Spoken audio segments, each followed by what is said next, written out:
हमनी के संस्कृति, हमनी के संस्कार सदा रहे हमनी के साथ। भारत के महान ग्रंथ और काव्य सब के संपूर्ण संकलन सब्सक्राइब करें तिलक।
वासुदेव, हम यह रणनीति अपनावत हैं। चलो सारथी, रुक जाए पितामह।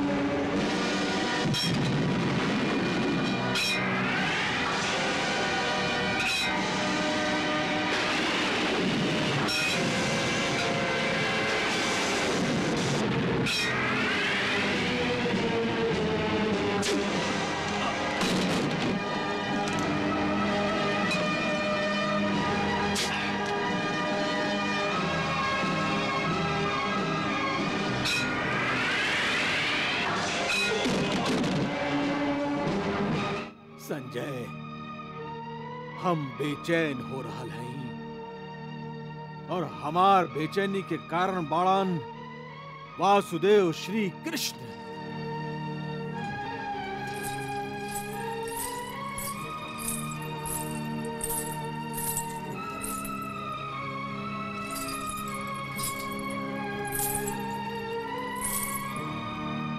प्रणाम महारानी। आयुष्मान होगा। गांधारी, हाँ? गांधारी। महाराज, महाराज, गांधारी। महाराज, तू यहाँ? हाँ महाराज, आपके आवाज कंपकपा रहल है। आपके शरीर कंपकपा रहल है। महाराज, आपके स्वास्थ्य ठीक है ना? गांधारी, जब मन ही शांत ना होके तो स्वास्थ्य कैसे ठीक रह सकेला? युद्ध के कारण मन व्याकुल है। आपन बेटन के भविष्य के बारे में सोच के हम भयभीत हो गए हैं। आर्यपुत्र, आपके युद्ध के कारण एह तरह विचलित होकर शोभा न देला। आखिर आप एगो क्षत्रिय महाराज हैं। बाकी हम ही कैसे भुला सकत हैं कि हम एगो पिता भी हैं।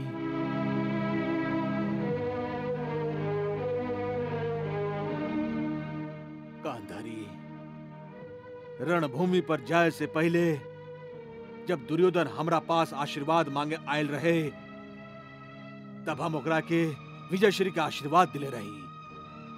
और हम आशीर्वाद देत समय कहले रही कि धर्म और सत्य के जीत तो जरूर होई। गांधारी, हाँ, काहे महाराज, का हम कुछ उचित ना कहले रही?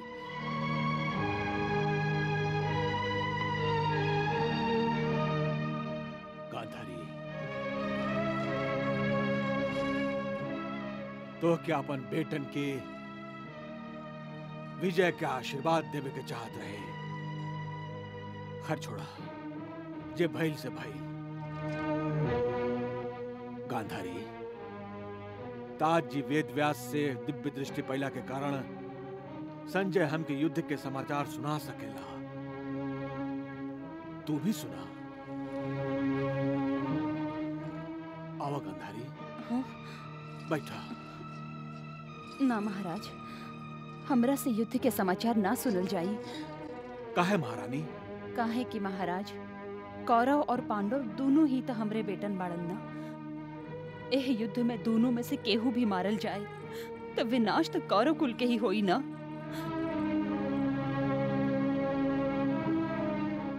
एह युद्ध से लौट के राजगद्दी पर चाहे कौरव बैठे या पांडव, महल में उनकर स्वागत न मालूम कितना सुना मांग और कितना सुना गोद के करे के होई। बस कर गांधारी, बस करा, बस कर गांधारी। तोहार एक एक शब्द हमरा हृदय में भाला के नोक के लेखा चुभ रहल हा। यह दशा हमार हृदय के भी है महाराज, यह दशा हमार हृदय के भी है। हम अंदरे अंदर टूट रहल हैं महाराज, हम अंदरे अंदर टूट रहल हैं। शायद यह पीड़ा हमार भाग्य में लिखल गईल है, शायद यह पीड़ा हमार भाग्य में लिखल गईल है। महाराज, आप संजय से युद्ध के समाचार सुनी। हमरा में एह भयानक युद्ध के समाचार सुने के शक्ति नहीं खे महाराज, शक्ति नहीं खे। हम आपसे विदा चाहते हैं महाराज, हम आपसे विदा चाहते हैं महाराज, हम आपसे विदा चाहते हैं महाराज। गांधारी,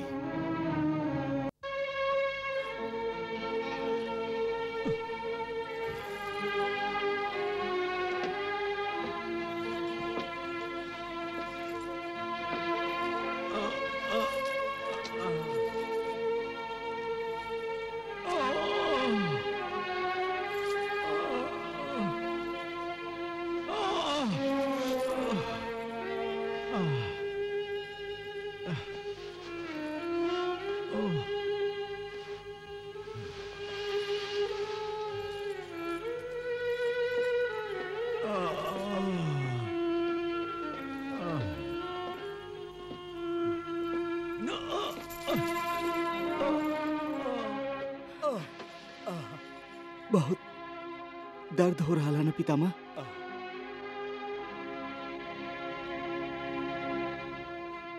अर्जुन, तू यहाँ? हमके क्षमा कर दी पितामह, हमके क्षमा कर दी। आपके शरीर पर ही घाव हमार बाण से भइल है। तू क्षत्रिय धर्म के पालन कैले बाड़ा बेटा। एगो क्षत्रिय होके यदि युद्ध भूमि में तू अपन शत्रु पे वार न करता तो ये अधर्म होइत। जानत है पितामह, बाकी धर्म के विधान बहुत ही निर्दयी है, जे अपन लोग के ही शत्रु बना के सामने ठाड़ कर देवेला। फिर भी तो के आपन धर्म के पालन वैसे ही करे के चाहिए जैसे तू आज अपन शत्रु पर प्रहार करके कैले बाड़ा। पितामह, आप पर हमरा बाण चलावे के कारण आप हमरा से रुष्ट तो नहीं की ना? ना अर्जुन, तू ही मत सोचा कि तोहार वाण से घायल होके हम तोरा से रुष्ट हो गए। हाँ, यदि तू जम के युद्ध ना करिता तो हम जरूर तोरा से रुष्ट हो जाती और अपना आप के दोष देती कि हम तो के ठीक ढंग से शिक्षा दीक्षा ना दिली। और अर्जुन, जाने ला, ई विचार ही हमार मन में ऐसन गहरा घाव लगावत जेकर पीड़ा हमार एहतन के घाव से कहीं ज्यादा हुई। पार्थ, यही से हम कहत हई कि आपन सगरे भावना के त्याग करके युद्ध करा। तोहार वाण जब हमारी शरीर के छेदेला तब हमार शरीर के जरूर पीड़ा होखेला, बाकी हमार आत्मा के शांति प्राप्त होखेला, संतोष प्राप्त होखेला कि तू धर्म, न्याय और सत्य खातिर सब कुछ भुला के युद्ध कर रहा बाड़ा। ई कह के पितामह आप स्वीकार कर रहा हैं कि आप अधर्म, असत्य और अनीति के साथ दे रहा हैं। हाँ, बाकी हम विवश हैं अर्जुन, हम विवश हैं और विवशता ही हमार प्रारब्ध है। हम पिंजरा में बंद ओ पंछी के लेखा हैं जे फड़फड़ा त सकेला, बाकी प्रारब्ध के पिंजरा के एगो तीली भी ना तोड़ सकेला। और ये हमार विडंबना है अर्जुन, ये हमार विडंबना है। हमार विवशता के खाली तू ही समाप्त कर सकेला अर्जुन, तू ही हमके पिंजरा से आजाद कर सकेला। पितामह, कृपा करके बताएं, हम आपके प्रारब्ध के पिंजरा से किस तरह आजाद कर सकत हैं? आपके पीड़ा दूर करके हमके खुशी हुई। बताइए, हम का करें? हमार वध करता पितामह।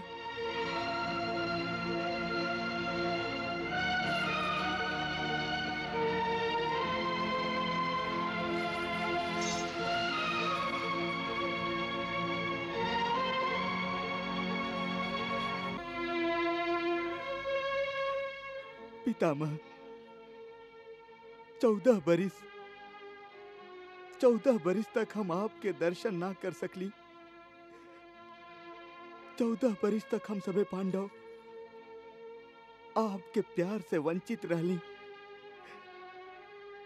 और 14 बरिस के बाद हम लोग आपसे मिलनी भीतर रणभूमि में एक दूसर के शत्रु बनके। ई कैसन विडंबना हो, ई कैसन विचित्र धर्म है। धर्म के पालन इतना आसान ना होला बेटा। धर्म कबो कबो ऐसन विडंबना के संगे लावेला जेकर पालन कईल मुश्किल हो जाला।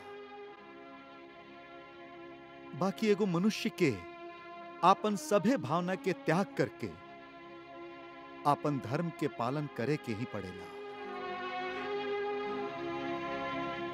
तू भी आपन धर्म के पालन करत हमार वध करता। पितामह,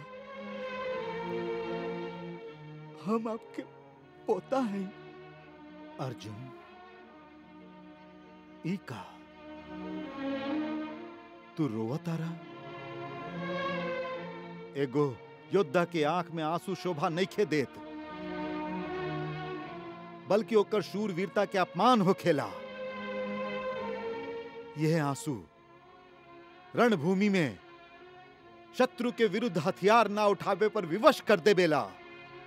रोकई आंसू के अर्जुन, रोक ला। अरे जब हमारी बूढ़ हाथ आपन जवान पोता के शरीर के आपन ही वाण से छेदत ना कापेला, तो तोहारी जवान हाथ काहे काप जाला? तोहार दृष्टि काहे कपकपा जाला?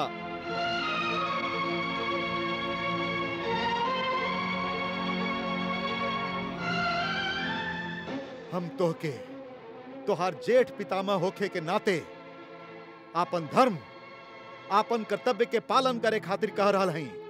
कल तू युद्ध भूमि में हमके आपन शत्रु समझ के युद्ध करबा, आपन वाण से हमार सीना पर निशाना लगैबा और आपन बाण के चलावत समय आपन हाथ के कापे के आज्ञा ना देबा, कबो ना देबा। बाकी पितामह। बस कर अर्जुन, हम ऐसे ज्यादा कुछ और ना सुनल चाहिए। तो के हमार आदेश हर हालत में माने के होई। और ये भी याद रखा कि हमके इच्छा मृत्यु के वरदान प्राप्त है, और हमार अंतिम इच्छा भी इहे है कि हम आपन पोता के वाण से ही मरी।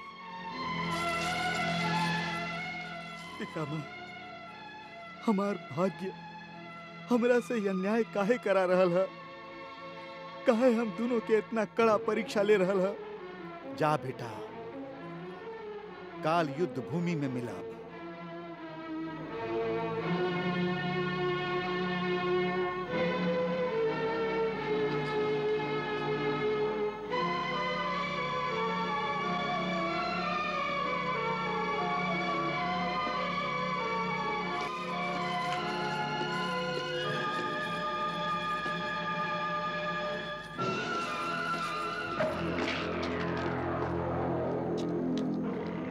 देखला भगीना, दिन में दोनों एक दूसरा से युद्ध करेलन और रात के एक दूसरा के घाव पर लेप लगावेलन। बाकी मामा जी, ए समय आप हमार घाव पर नमक छिड़क रहा हैं। चली। ठीक है।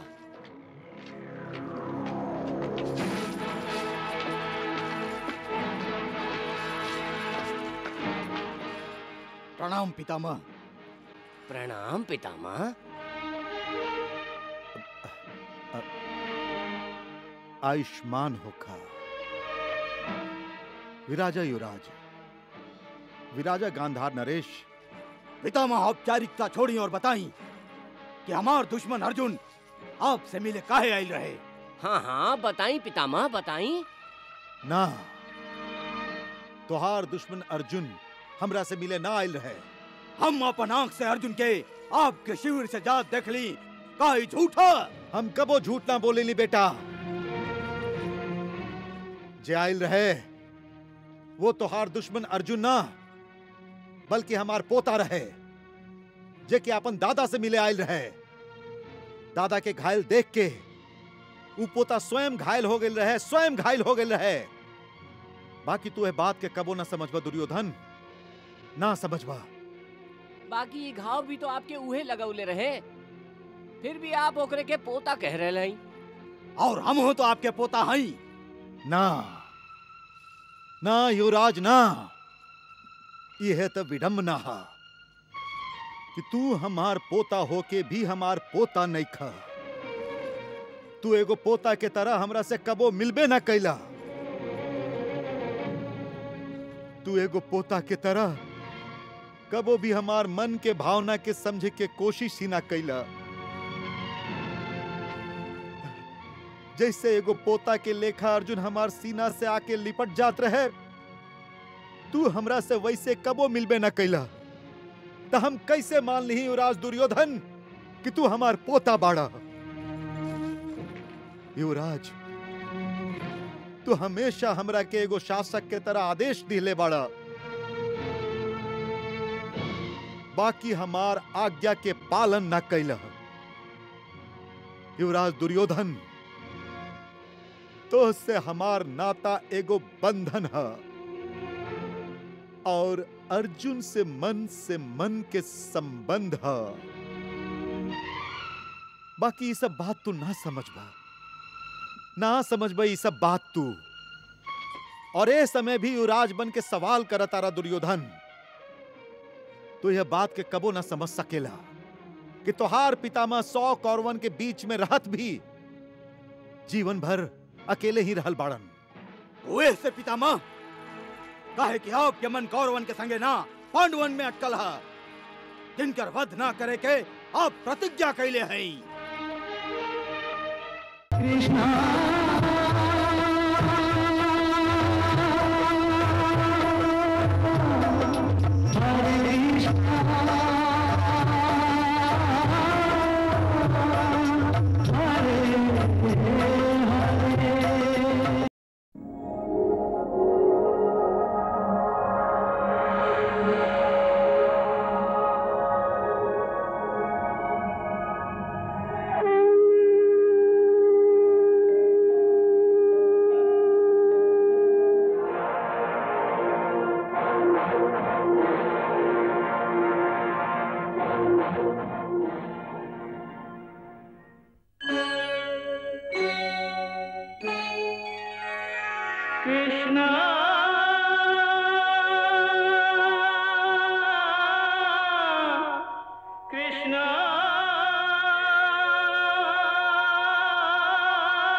वासुदेव, हम यह रणनीति अपनावत हैं।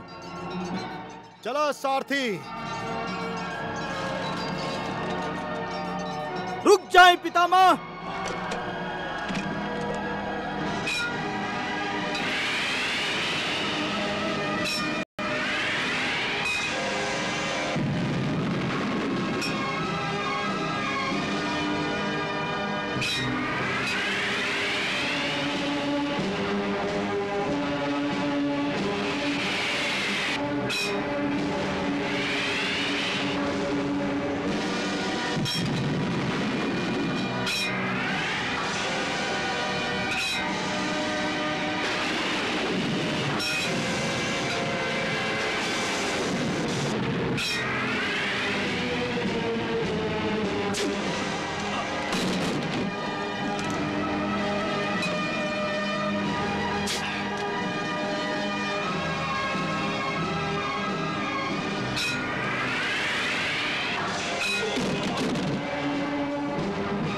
संजय, हम बेचैन हो रहा हैं और हमार बेचैनी के कारण बाड़न वासुदेव श्री कृष्ण।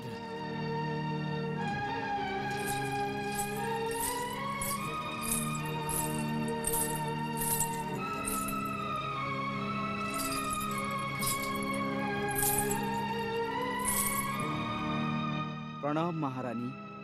आयुष्मान होगा। गांधारी, हाँ? गांधारी, महाराज, महाराज, गांधारी, महाराज। तू यहाँ?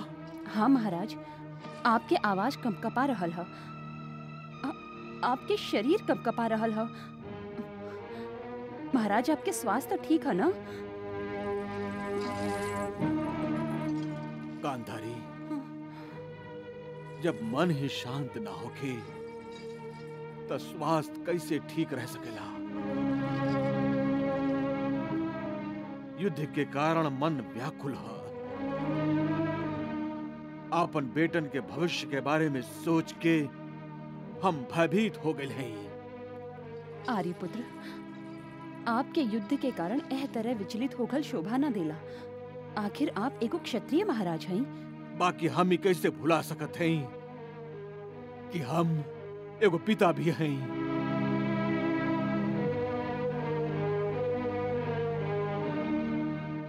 गांधारी, रणभूमि पर जाए से पहले जब दुर्योधन हमरा पास आशीर्वाद मांगे आयल रहे, तब हम ओकरा के विजयश्री का आशीर्वाद दिले रही।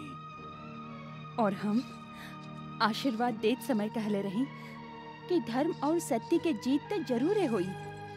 गांधारी, हाँ, काहे महाराज? का हम कुछ उचित न कहले रही?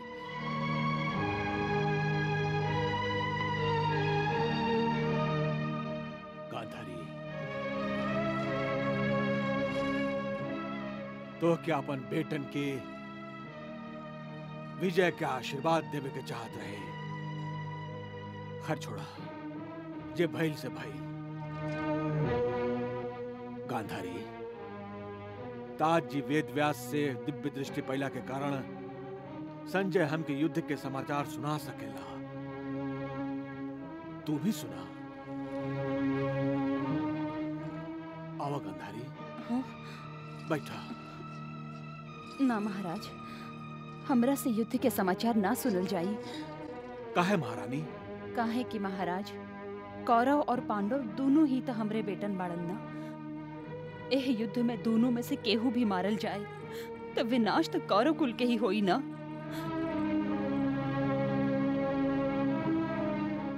एह युद्ध से लौट के राजगद्दी पर चाहे कौरव बैठे या पांडव, महल में उनकर स्वागत न मालूम कितना सुना मांग और कितना सुना गोद के करे के होई।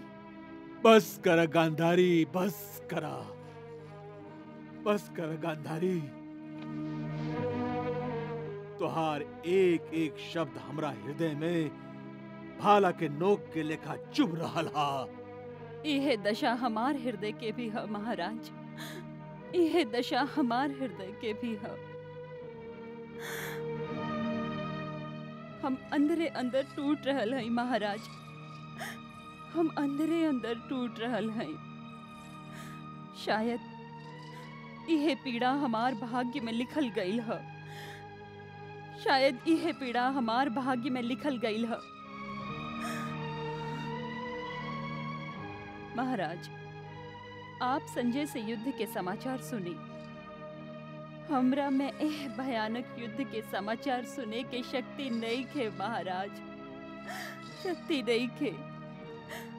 हम आपसे विदा चाहते हैं महाराज, हम आपसे विदा चाहते हैं महाराज, हम आपसे विदा चाहते हैं महाराज। गांधारी,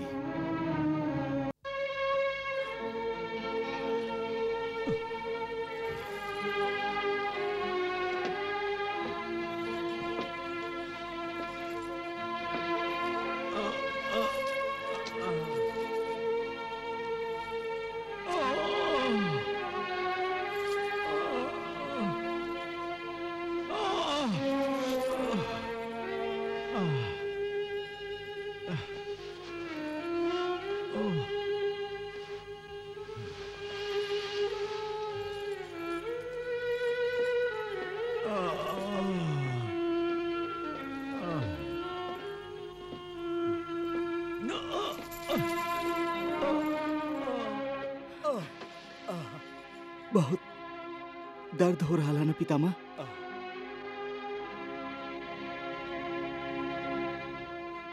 अर्जुन, तू यहाँ? हमके क्षमा कर दी पितामह, हमके क्षमा कर दी। आपके शरीर पर ही घाव हमार बाण से भइल है। तू क्षत्रिय धर्म के पालन कैले बड़ा बेटा। एगो क्षत्रिय होके यदि युद्ध भूमि में तू अपन शत्रु पे वार न करता तो ये अधर्म होइत। जानत है पितामह, बाकी धर्म के विधान बहुत ही निर्दयी है, जे अपन लोग के ही शत्रु बना के सामने ठाड़ कर देवेला। फिर भी तो के आपन धर्म के पालन वैसे ही करे के चाहिए जैसे तू आज अपन शत्रु पर प्रहार करके कैले बाड़ा। पितामह, आप पर हमरा बाण चलावे के कारण आप हमरा से रुष्ट तो नहीं की ना? ना अर्जुन, तू ही मत सोचा कि तोहार वाण से घायल होके हम तोरा से रुष्ट हो गए। हाँ, यदि तू जम के युद्ध ना करिता तो हम जरूर तोरा से रुष्ट हो जाती और अपना आप के दोष देती कि हम तो के ठीक ढंग से शिक्षा दीक्षा ना दिली। और अर्जुन, जाने ला, ये विचार ही हमार मन में ऐसन गहरा घाव लगावत जेकर पीड़ा हमार एतन के घाव से कहीं ज्यादा होई। पार्थ, यही से हम कहत हई कि आपन सगरे भावना के त्याग करके युद्ध करा। तुहार वाण जब हमारी शरीर के छेदेला तब हमार शरीर के जरूर पीड़ा होखेला, बाकी हमार आत्मा के शांति प्राप्त होखेला, संतोष प्राप्त होखेला कि तू धर्म, न्याय और सत्य खातिर सब कुछ भुला के युद्ध कर रहा बाड़ा। ई कह के पितामह, आप स्वीकार कर रहा हैं कि आप अधर्म, असत्य और अनीति के साथ दे रहा हैं। हाँ, बाकी हम विवश हैं अर्जुन, हम विवश हैं और विवशता ही हमार प्रारब्ध है। हम पिंजरा में बंद ओ पंछी के लेखा हैं जे फड़फड़ा त सकेला, बाकी प्रारब्ध के पिंजरा के एगो तीली भी ना तोड़ सकेला। और ये हमार विडंबना है अर्जुन, ये हमार विडंबना है। हमार विवशता के खाली तू ही समाप्त कर सकेला अर्जुन, तू ही हमके पिंजरा से आजाद कर सकेला। पितामह, कृपा करके बताएं, हम आपके प्रारब्ध के एह पिंजरा से किस तरह आजाद कर सकत हई? आपके पीड़ा दूर करके हमके खुशी हुई। बताई, हम का करी? हमार वध करता। पितामह,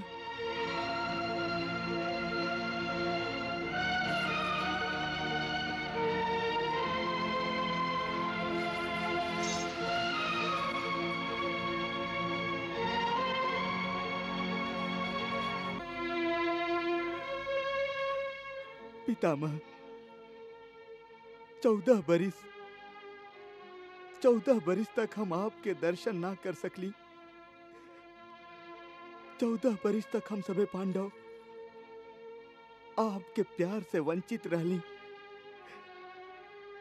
और 14 बरिस के बाद हम लोग आपसे मिलनी भी तो रणभूमि में एक दूसर के शत्रु बनके।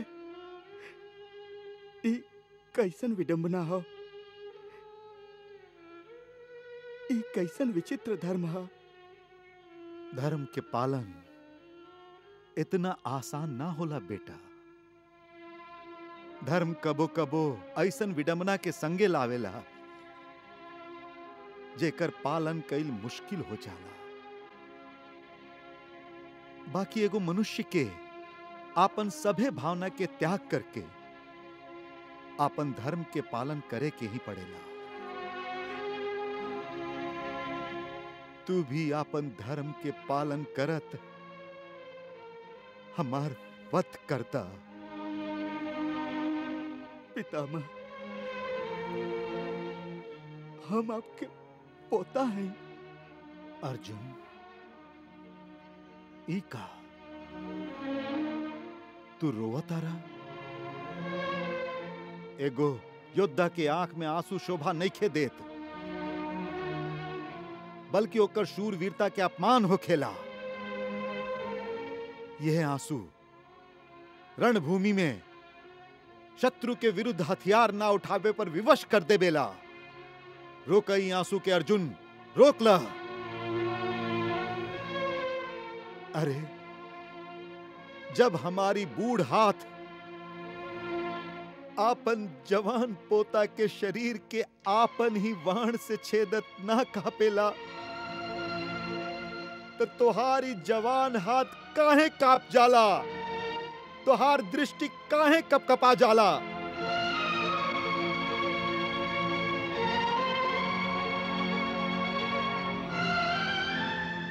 हम तोहके तोहार जेठ पितामह होखे के नाते आपन धर्म, आपन कर्तव्य के पालन करे खातिर कह रहल हई। कल तू युद्ध भूमि में हमके आपन शत्रु समझ के युद्ध करबा, आपन वाण से हमार सीना पर निशाना लगैबा और आपन बाण के चलावत समय आपन हाथ के कापे के आज्ञा ना देबा, कबो ना देबा। बाकी पितामह। बस कर अर्जुन, हम ऐसे ज्यादा कुछ और ना सुनल चाहिए। तो के हमार आदेश हर हालत में माने के होई। और ये भी याद रखा कि हमके इच्छा मृत्यु के वरदान प्राप्त है, और हमार अंतिम इच्छा भी इहे है कि हम आपन पोता के वाण से ही मरी। पितामह, हमार भाग्य हमरा से अन्याय काहे करा रहल है? काहे हम दोनों के इतना कड़ा परीक्षा ले रहल है? जा बेटा, काल युद्ध भूमि में मिला।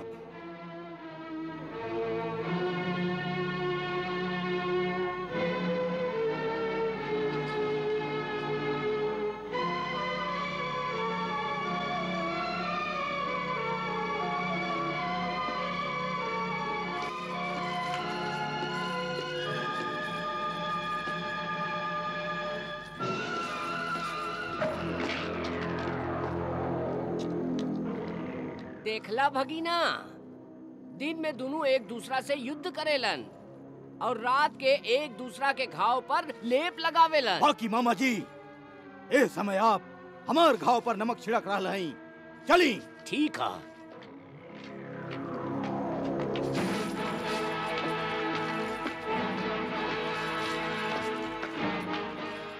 प्रणाम पितामह। प्रणाम पितामह। आयुष्मान होखा। विराजा युवराज, विराजा गांधार नरेश। पितामह, औपचारिकता छोड़ी और बताई कि हमार दुश्मन अर्जुन आपसे मिले काहे आयल रहे? हाँ हाँ बताई पितामह, बताई।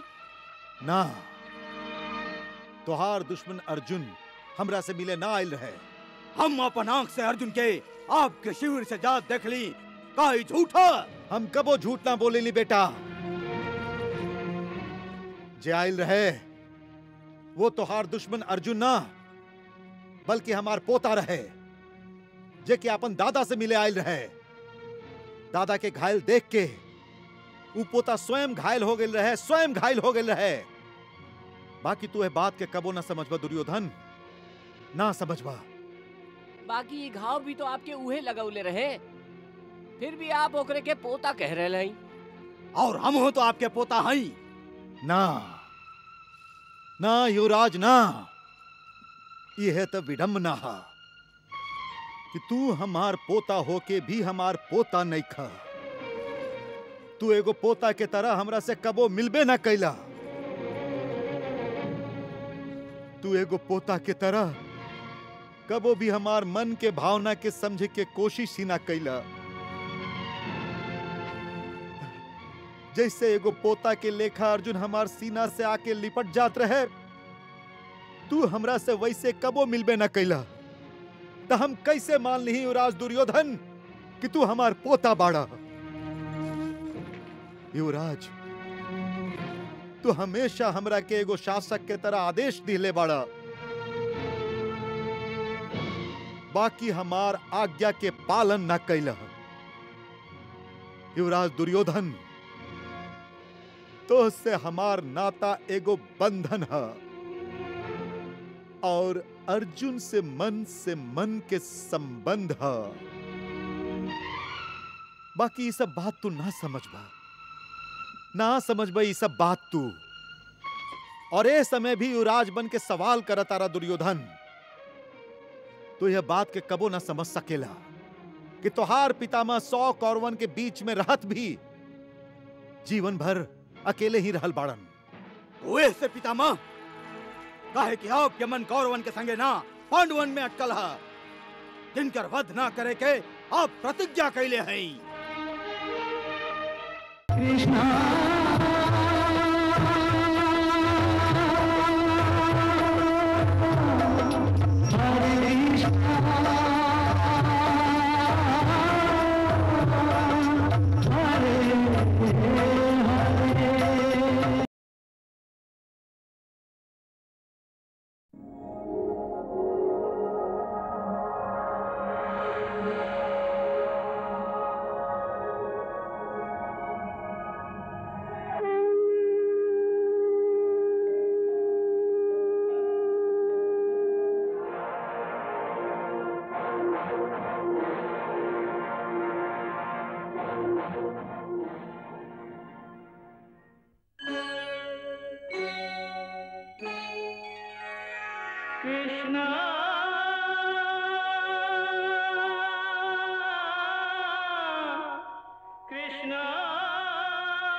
युवराज, तू हमेशा हमरा के एगो शासक के तरह आदेश दिले बाड़ा,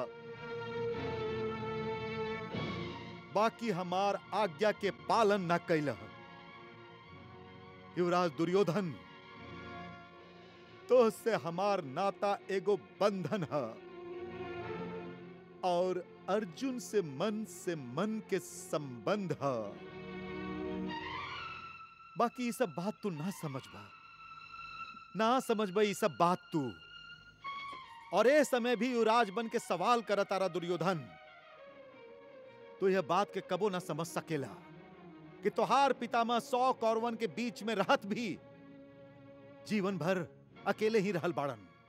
हुए से पितामह, काहे कि आपके मन कौरवन के संगे ना पांडवन में अटकल है, जिनकर वध ना करे के आप प्रतिज्ञा कैले हैं। हाँ, और यह प्रतिज्ञा के कारण ही खाली पांचों पांडव जिनकर वध करे खातिर पितामह के 5 गो वाण ही पर्याप्त था। युद्ध भूमि में कौरवन के छाती पर चढ़ चढ़ कर युद्ध कर रहल बड़ान।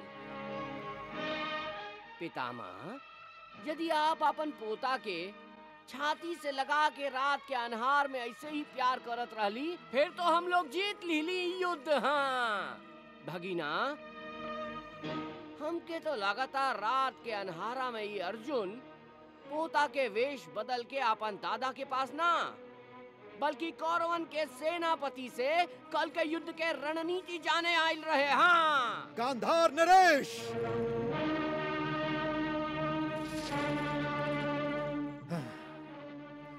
युवराज, आपन मामा जी के जबान के लगाम दा।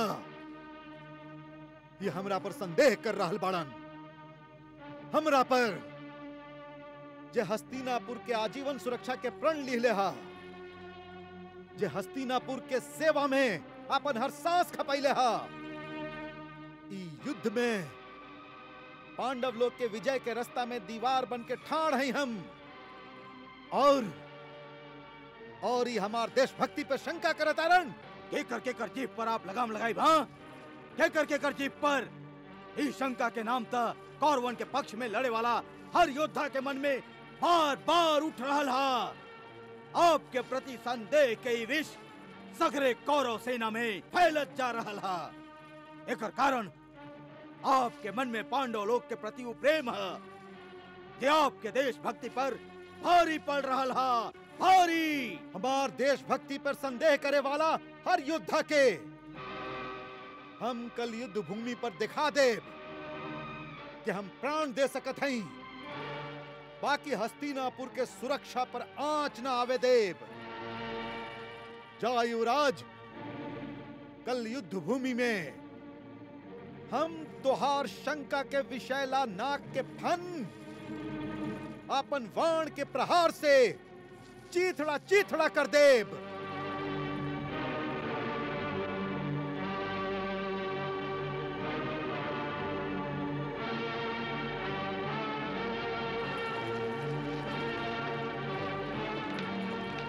भगीना, हमके तो लागता कि रात के अनहार में ही अर्जुन पोता के वेश बदल के अपन दादा के पास ना, बल्कि कौरवन के सेना के सेनापति से कल के युद्ध के रणनीति जाने आयल रहे। हाँ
रुका सारथी।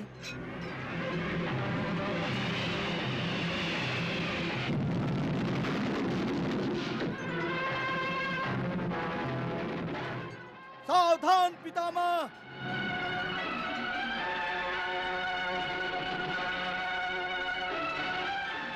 सावधान अर्जुन।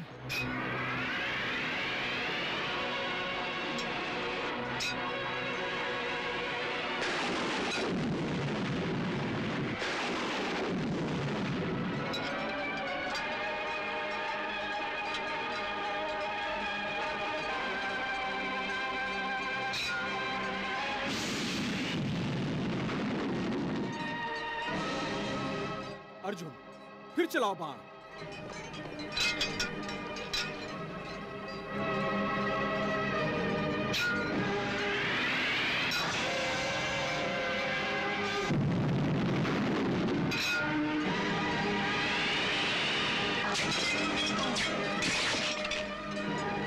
वाह अर्जुन वाह।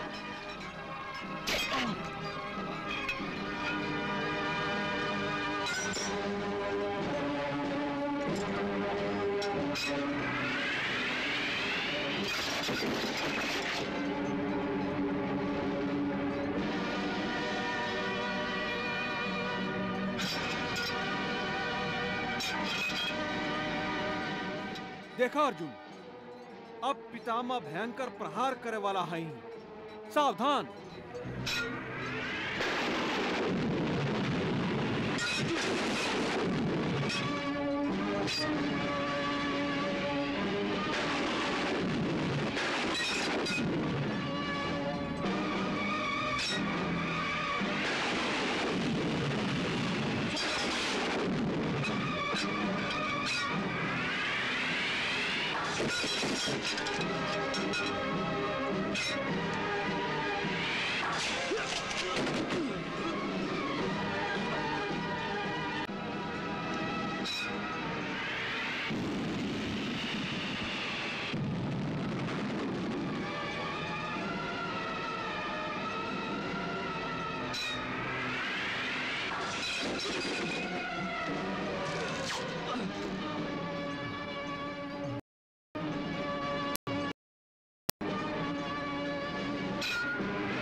देखा पार्थ, का अनर्थ हो रहा है। देखा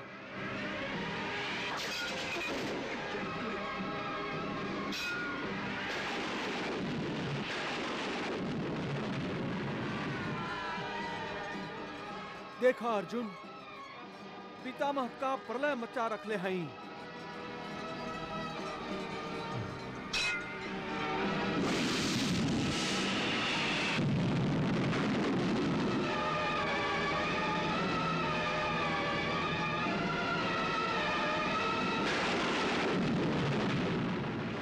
अर्जुन, पितामह के रोका, उनका पर प्रहार करा।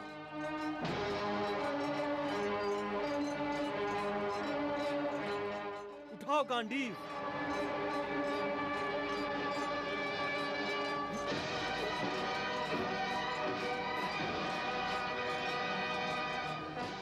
पार्थ, तुम्हारी हाथ का है कांप रहा। स्थिर हो जा। पितामह।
कर रहल बड़ा अर्जुन।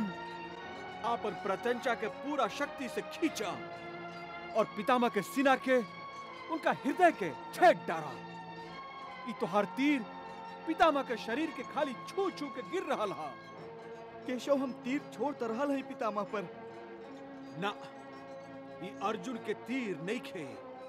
अर्जुन के तीर त पहाड़ के ढेर कर देवेला, धरती के सीना छेद देवेला। ये तीर जे पितामह के गोदी में जाके अपन माथा झुका रहल बाड़न, ई त खाली उनकर लाडला पोता के प्रेम में डूबल लाग रहल हा। केशव, हम का करी? का करा? युद्ध करा, पितामह के वध करा। केशव, हम युद्ध तो कर रहल हैं। एकर मतलब हा कि तू पितामह के वध ना कई चाहेला। हाँ, हम पितामह के वध ना कर सकीला, ना कर सकीला। हम अपन दादा के हत्या तो के अभी तक अपन दादा के प्राण के चिंता हा। बाकी तोहरा दादा के हाथ से जे धर्म के वध हो रहा हा, ओकर कोनो परवाह नहीं खे। पार्थ, पितामह के पांडवन में खाली एक तू ही रोक सकेला, खाली तू ही उनकर वध कर सकेला। पार्थ, हाँ पार्थ। केशव, हम का करी? हमार हाथ हमार आज्ञा के पालन ना कर रहल बाड़न। हमार नजर हमरा से विद्रोह कर रहल है। हम निशाना साधी ले, बाकी हमार आंख, हमार हाथ, हमार गांडीव और हमार मन तक कांप जाला। पार्थ, तू पितामह के वध ना करवा। ना कर पाई केशव, हम ना कर पाई पितामह के वध।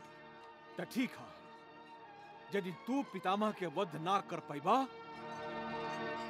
तो हम करब पितामह के वध। हम उठाएब शस्त्र। ई का कहता रहा केशव? युद्ध में भाग ना लेवे के अपन प्रतिज्ञा तोड़बा? अब एह प्रतिज्ञा के तोड़े खातिर तू हमके विवश कैले बाड़ा।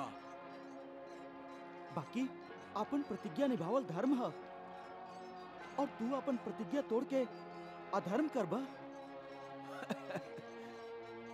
पार्थ, इस धर्म और अधर्म के दोराहा पर तू हमके लाके ठाड़ कैले बाड़ा। हम? हाँ, तू। हम प्रतिज्ञा ले ले रही शस्त्र ना उठावे के, ऐसे काहे कि हमके पूरा विश्वास रहे कि यह धर्म युद्ध के तू खाली अपना बल पर ही जीत पाइबा। और हमार मित्र होखला के नाते हम इस श्रेय खाली तो के ही दिहल चाहत रही।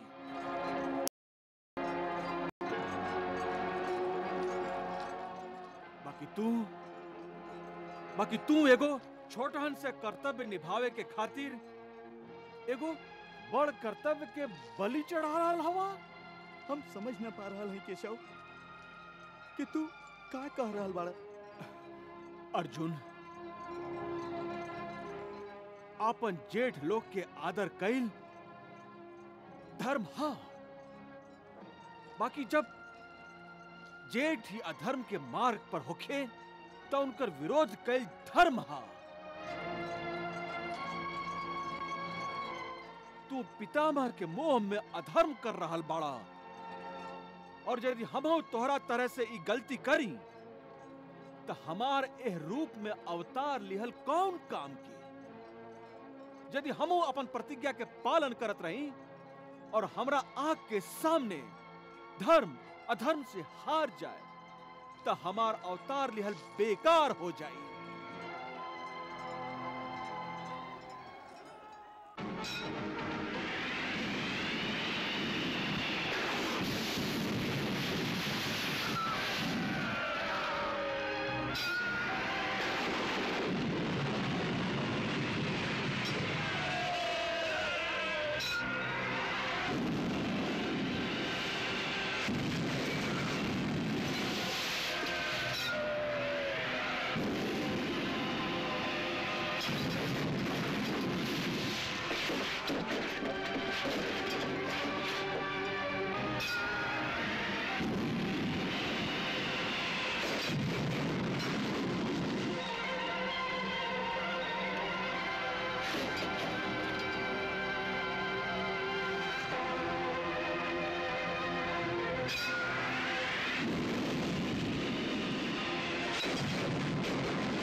देख रहल बड़ा ई विस्फोट, ई पितामह के बाण हा। पार्थ, यदि तू अभयो पितामह के वध ना करबा तो ठीक है, बैठल रहा अकेले अपन कायरता के गुफा में ऐसे ही मुंह लटकौले। बाकी हम ऐसे ही पांडव लोग के सेना के हारत ना देख सकीले, हम अधर्म के जीतत ना देख सकीले। ऐसे हम जा रहल हैं, हाँ हम जा रहल हैं पितामह के वध करे खातिर।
महाराज, पितामह के वध करे खातिर श्री कृष्ण जी सुदर्शन चक्र उठा ले हैं। कहा कृष्णा